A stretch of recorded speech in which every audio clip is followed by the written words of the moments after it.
Shalom semuanya, selamat datang di renungan dari pembacaan kitab Wahyu, pasalnya yang kedua, ya, di mana kita di sini melihat pesan Tuhan kepada atau surat Tuhan kepada 4 gereja dari 7 gereja yang ada. Ya, cuma di pasal 2 ini hanya menyebutkan 4 gereja, dan saya percaya gereja ini, ya, kalau kita riset sendiri, ya, bahwa gereja ini pernah ada, ya. Tapi ini juga punya aplikasi atau penerapan pelajaran rohani juga, ya, untuk gereja-gereja yang ada saat ini sepanjang abad dan zaman, ya. Kita akan baca di sini, ya, kepada jemaat di Efesus ayat 1, tuliskanlah kepada malaikat jemaat di Efesus, ya. Inilah firman dari Dia yang memegang ketujuh bintang itu di tangan kanannya dan berjalan di antara ketujuh kaki dian emas itu. Ya, aku tahu segala pekerjaanmu, baik jerih payahmu. Wow, luar biasa.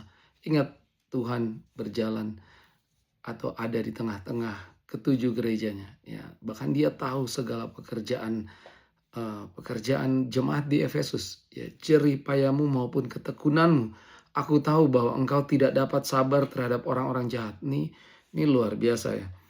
Bahkan engkau telah mencobai mereka yang menyebut dirinya rasul, tetapi yang sebenarnya tidak demikian. Bahkan gereja di Efesus ini benar-benar ngecek, ya. Dia teliti ini orang beneran rasul atau enggak. Ya, ini karakteristik yang jarang gereja saat ini mau lakukan. Ya, biasanya kalau ada hamba Tuhan, yang apalagi yang katanya hamba Tuhan yang dahsyat, yang nggak perlu dicek lagi, otomatis udahlah kita percaya aja. Tapi gereja Efesus ini, ya, ini mereka tuh ngetes semua pembicara-pembicara, pengkhotbah yang ngaku-ngaku rasul sekalipun, padahal bukan. Bahwa engkau telah mendapati mereka pendusta. Dari zaman dulu ternyata banyak yang ngaku rasul atau yang pendusta, yang sampai saat ini juga, ya, masih ada aja. Dan kau tetap sabar dan menderita oleh karena namaku. Sabar dan menderita oleh karena namaku, dan engkau tidak mengenal lelah. Ini gereja yang luar biasa nih. Wow, ya, kalau di gereja saya begini, wow, luar biasa banget. Ayat 4, namun demikian aku mencela engkau. Kenapa nih? Karena engkau telah meninggalkan kasihmu yang semula. Wow, ternyata meninggalkan kasih mula-mula itu bagi Tuhan serius. Makanya dibilang demikian aku mencela engkau, ya. Kita perlu lihat di sini bahwa Tuhan Yesus nggak bilang mereka itu kehilangan kasih mula-mula. Tuhan Yesus bilang apa? Karena engkau telah meninggalkan kasihmu yang semula-mula. Kalau hilang nggak tahu ketemu, nggak bisa ketemu lagi. Tapi kalau ketinggalan, udah ditinggalkan, kita bisa balik lagi, ya. Jadi di sini kita lihat nih jemaat yang luar biasa, ya. Masalahnya bukan masalah eh, teologinya sesat, bukan, tapi hubungan yang terus-menerus berkurang. Ya, kalau kita ngomongin kasih mula-mula atau first love, ya. Ya, ibaratnya saya menikah dengan istri saya 16 tahun yang lalu. Kasih mula-mulanya tuh wow, luar biasa. Begitu juga saya yakin dengan Tuhan, kita punya kasih mula-mula, ya. Pada saat kita pertama kenal Tuhan, kita melakukan saat teduh, kita kayak cinta sayang banget sama Tuhan. Kehidupan doa kita, ya, kita pokoknya terbuka sama Tuhan, kita doa aja.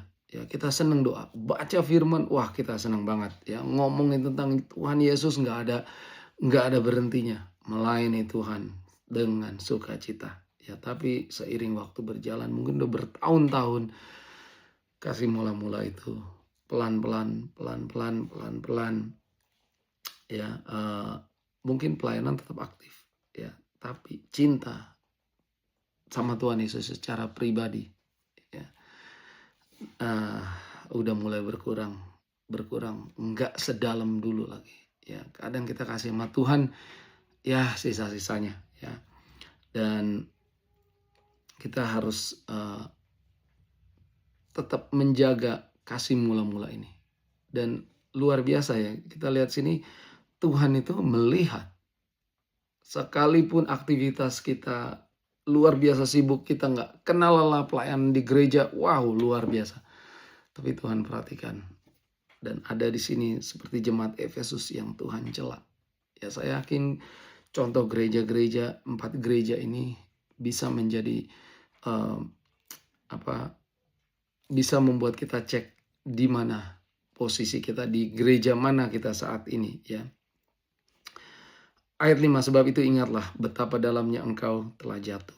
Ya, bertobatlah dan lakukanlah lagi apa yang semula engkau lakukan. Jika tidak demikian, aku akan datang kepadamu, aku akan mengambil kaki dianmu dari tempatnya jikalau engkau tidak bertobat. Wow. Tuhan Yesus kasih solusi, bertobat kembali ya ke cinta, ke kasih mula-mula ya. Dan saya iseng Google gereja di Efesus ini masih ada nggak? Ya ternyata gereja Efesus ini udah nggak ada. Ya, makanya nggak heran dibilang sini kalau tidak bertobat, Tuhan akan datang mengambil kaki dianmu dari tempatnya. Ya, luar biasa. Jangan sampai. Ya, banyak kita tahu orang yang kehilangan kasih mula-mula, dia kelihatan aktif tapi kayak terpaksa aktif. Dan akhirnya lama-lama capek juga ya berakting, ya berdrama. Dan kita lihat, saya bisa melihat teman-teman saya yang dulunya aktif pelayanan bahkan hamba Tuhan, lama-kelamaan jadi jemaat biasa, lama-lama ya udah, kalau ke gereja bisa ya ke gereja, kalau enggak ya. Lanjut, tetapi ini yang ada padamu ayat 6, yaitu engkau membenci segala perbuatan pengikut Nikolaus, ya bahasa Inggrisnya Nicolaitan, yang juga ku benci. Tuhan benci ya ajaran-ajaran Nikolaus ini. Ya, ini bukan berarti Nikolaus Santa Claus, bukan ya. Dan jemaat ini jemaat yang membenci. Ya ini ajaran Nikolaus itu ajaran yang ngajak kompromi ya untuk spiritual corruption ya kayak gitu. Jadi di sini kita lihat ya orang-orang Efesus sekalipun mereka semangat di dalam Tuhan, mereka meninggalkan kasih mula-mula. Mereka juga bahkan membenci ajaran Nikolaus ya. Seperti Tuhan juga benci ya. Ayat 7, siapa bertelinga hendaklah ia mendengarkan apa yang dikatakan Roh kepada jemaat-jemaat. Saya percaya sekarang sampai saat ini sejak Roh Kudus dicurahkan di hari Pentakosta, Roh Kudus itu masih berbicara kepada jemaat-jemaatnya, pada gereja-gerejanya. Pertanyaannya adalah gerejanya mau dengar atau tidak ya.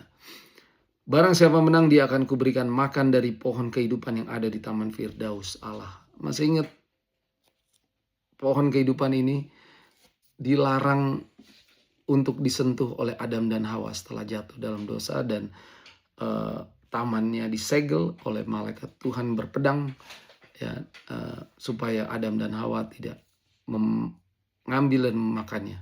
Tapi sekarang kita lihat di kitab Wahyu ya, pohon ini muncul kembali ya. Kepada jemaat di Smyrna ayat 8, dan tuliskanlah kepada jemaat di Smyrna, malaikat jemaat di Smyrna, inilah firman dari yang awal dan yang akhir, yang telah mati dan hidup kembali. Aku tahu kesusahanmu dan kemiskinanmu, namun engkau kaya, dan fitnah mereka yang menyebut dirinya orang Yahudi tetapi yang sebenarnya tidak demikian. Sebaliknya mereka adalah jemaah iblis.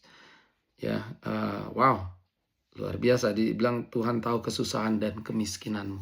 Ya. Ternyata kita bisa lihat ya, kaya dalam roh dengan kaya secara materi itu ternyata nggak sesuatu yang sama ya. Gereja bisa aja secara materi kaya, tapi secara rohani bangkrut ya, bukan lagi miskin tapi bangkrut ya.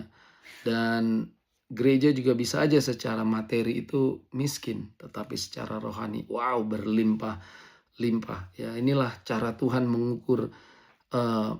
Itu berbeda dengan cara dunia mengukur ya. Ayat 10, dan jangan takut terhadap apa yang harus engkau derita. Sesungguhnya iblis akan melemparkan beberapa orang dari antara kamu ke dalam penjara supaya kamu dicobai dan kamu akan beroleh kesusahan selama 10 hari. Hendaklah engkau setia sampai mati ya. Ini luar biasa ya. Tuhan enggak kita lihat sini, Tuhan tuh enggak menjanjikan jalan keluar, tapi malah dia tahu gitu. Jangan takut terhadap apa yang harus engkau derita. Tuhan Yesus nggak bilang tenang, saya akan buat kamu keluar dari penderitaan, ya. Enggak, ya. Bahkan kalau kita lihat ajaran-ajaran modern saat ini, gimana caranya supaya orang Kristen itu enggak menderita? Ya, padahal penderitaan ini, penderitaan ikut salib itu bagian dari iman kita dan tidak dihindari. Ya puji Tuhan kalau kita selama ini tidak mengalami penganiayaan. Puji Tuhan, gunakan kesempatan yang ada, kenyamanan yang ada ya untuk bergaul akrab dengan Tuhan, karib dengan Tuhan. Jangan membuat situasi kenyamanan yang ada ini justru dibuat untuk melupakan Tuhan, untuk tidak baca firman Tuhan. Jangan ya. Dan banyak negara-negara lain yang mengalami penganiayaan, Nigeria, Sudan, Kongo, di Iran, di Indonesia, di China, banyak sekali penganiayaan semakin menjadi-jadi ya. Dan firman Tuhan seringkali di Perjanjian Baru ya, fokusnya adalah untuk bertahan di tengah-tengah penderitaan, tetap setia sama Tuhan Yesus ya. Kita lihat Tuhan Yesus di sini enggak menyia-nyiakan penderitaan ya. Dia pakai itu untuk memurnikan kita. Dan aku akan mengaruniakan kepadamu mahkota kehidupan. Siapa bertelinga hendaklah ia mendengarkan apa yang dikatakan Roh kepada jemaat-jemaatnya. Sekali lagi, Roh Tuhan masih berbicara kepada gerejanya, tinggal gerejanya bagaimana meresponinya. Barang siapa menang, ia tidak akan menderita apa-apa oleh kematian yang kedua ya. Kepada jemaat di Pergamus ayat 12, dan tuliskanlah kepada malaikat jemaat di Pergamus, inilah firman Dia yang memakai pedang yang tajam dan bermata dua. Aku tahu di mana engkau diam, yaitu di sana di tempat tahta iblis, dan engkau berpegang kepada namaku, dan engkau tidak menyangkal imanmu kepadaku, juga tidak pada zaman Antipas saksiku, yang setia kepadaku, yang dibunuh di hadapan kamu, di mana iblis diam. Tetapi aku mempunyai beberapa keberatan terhadap engkau. Wow, ya udah dipuji ya. Tuhan Yesus akan puji kalau memang apa yang kita lakukan itu worth praising for ya. Dibilang, tetapi aku mempunyai beberapa keberatan terhadap engkau, diantaranya adalah beberapa orang yang menganut ajaran Bileam. Bileam itu atau Balak ya. Baalam ya. Sebentar saya cek.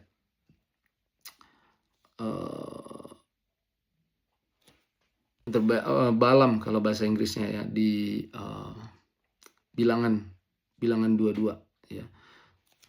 Yang memberi nasihat kepada Balak untuk menyesatkan orang Israel supaya mereka makan persembahan berhala dan berbuat zina ya. Demikian juga ada padamu orang-orang yang berpegang kepada ajaran pengikut Nikolaus ya. Kalau yang sebelumnya di Efesus mereka membenci ajaran Nikolaus seperti Tuhan benci kata. Kali ini ya gereja Tuhan di Pergamus ya, mereka malah berpegang kepada ajaran pengikut Nikolaus ya, pengikut yang ajaran yang mengajarkan kompromi ya. Sebab itu bertobatlah, jika tidak demikian aku segera datang kepadamu dan aku akan memerangi mereka dengan pedang yang di mulutku ini. Siapa bertelinga hendaklah ia mendengarkan apa yang dikatakan Roh kepada jemaat-jemaat. Barang siapa menang, kepadanya akan kuberikan dari mana yang tersembunyi ya, mana roti dari surga yang Tuhan kasih pada umat Israel di padang gurun, dan aku akan mengaruniakan kepadamu batu putih yang di atasnya tertulis nama baru yang tidak diketahui oleh siapapun selain oleh yang menerimanya. Ya, saya penasaran dengan nama ini. Nanti ya Tuhan yang akan kasih. Ya, jadi kita lihat sini gereja Pergamus ini uh, gereja yang mentoleransi sesuatu yang salah, ajaran salah, ya korupsi. Bileam punya percaya pada Bileam, ya, yang sogok menyogok, ya.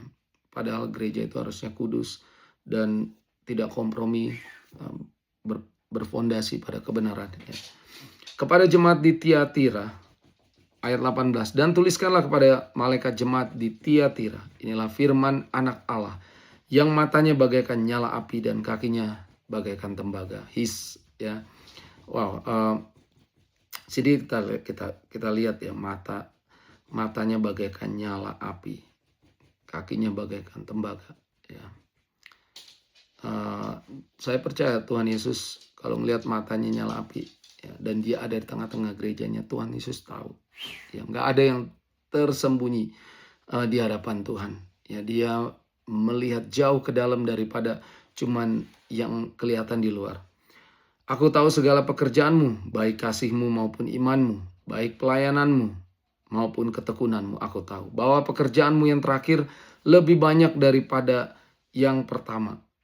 Ya, wow, Tuhan puji. Ya, saya pikir ya kita ini harus bertumbuh dari sebelumnya.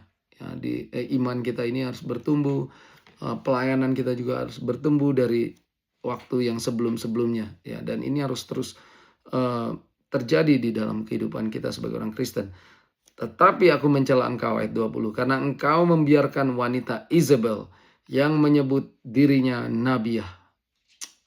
Sekali lagi ada orang yang ngaku nabi, mengajar dan menyesatkan hamba-hambaku supaya berbuat zina dan makan persembahan-persembahan berhala. Ya, ini gereja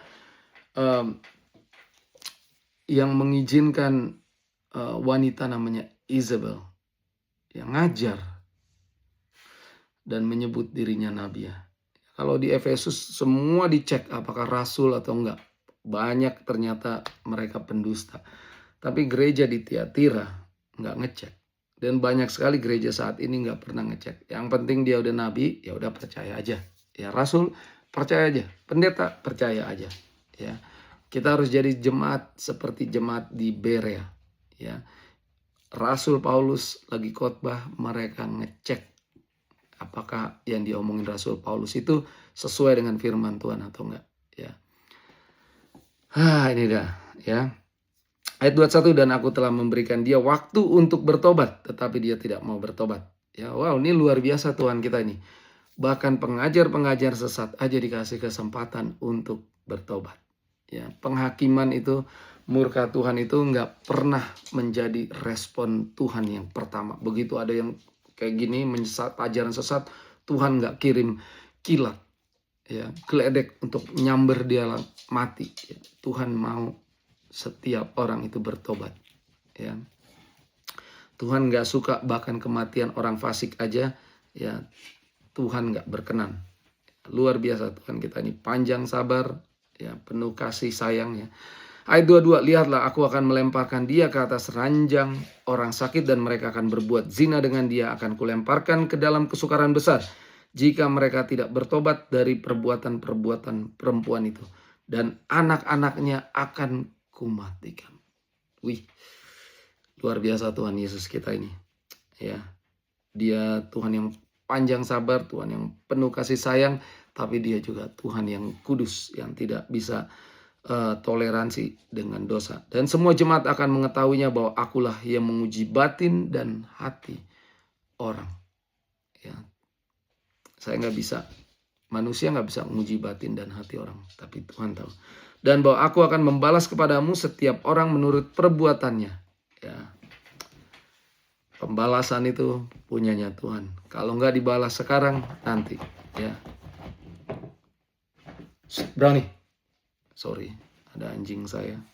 Tetapi kepada kamu, yaitu orang-orang lain di Tiatira yang tidak mengikuti ajaran itu dan yang tidak menyelidiki apa yang mereka sebut seluk-beluk iblis, kepada kamu aku berkata, aku tidak mau menanggungkan beban lain kepadamu, tetapi apa yang ada padamu peganglah itu sampai aku datang. Pegang sampai Tuhan Yesus datang. Ya, ini Ini pujian dan juga anjuran, ya, perintah kepada jemaat yang di Tiatira juga, ya, gereja Tiatira yang tidak mengikuti ajarannya nabi yang namanya Isabel, wanita namanya Isabel, ya. Untuk dibilang katanya apa? Pegang sampai aku datang. Apa yang dipegang? Firman Tuhan. Yesus Kristus. Sekali Yesus, tetap Yesus. Sekalipun gunung gak berpindah, doa-doa kita gak dijawab, kita udah berdoa untuk sakit supaya sembuh, Tuhan gak jawab, ya, tapi tetaplah setia. Pegang teguh janji Tuhan, kebenaran Tuhan, ya. Saya percaya kesetiaan itu lebih penting, ya, dari doa yang dijawab, sekalipun kita mau doa dijawab, ya. Dan barang siapa menang, ayat 26, dan melakukan pekerjaanku sampai kesudahannya, kepadanya akan kukaruniakan kuasa atas bangsa-bangsa, dan ia akan memerintah mereka dengan tongkat besi. Mereka akan diremukan seperti tembikar tukang periuk, sama seperti yang kuterima dari Bapakku, dan kepadanya akan kukaruniakan bintang timur. Siapa bertelinga, hendaklah ia mendengarkan apa yang dikatakan Roh kepada jemaatnya, ya, jemaat-jemaat, ya. Dan sini kita bisa lihat Tuhan menjanjikan kalau kita menang dan melakukan pekerjaannya sampai kesudahannya, dikaruniakan kuasa atas bangsa-bangsa. Ya, nantinya di pasal-pasal berikutnya kita akan membaca tentang kerajaan 1000 tahun di mana kita memerintah bersama Tuhan Yesus, ya. Oke, itu aja. Itu akhir dari Wahyu 2, pasal yang sangat luar biasa, ya. Tuhan berbicara memberikan pesan kepada gereja-gerejanya, ya. Ada hal-hal yang harus Tuhan tegur, dia tegur. Ada yang Tuhan puji, dia akan puji, ya. Dan luar biasa. Saya rasa apa yang kita dapat di Wahyu 2 ini adalah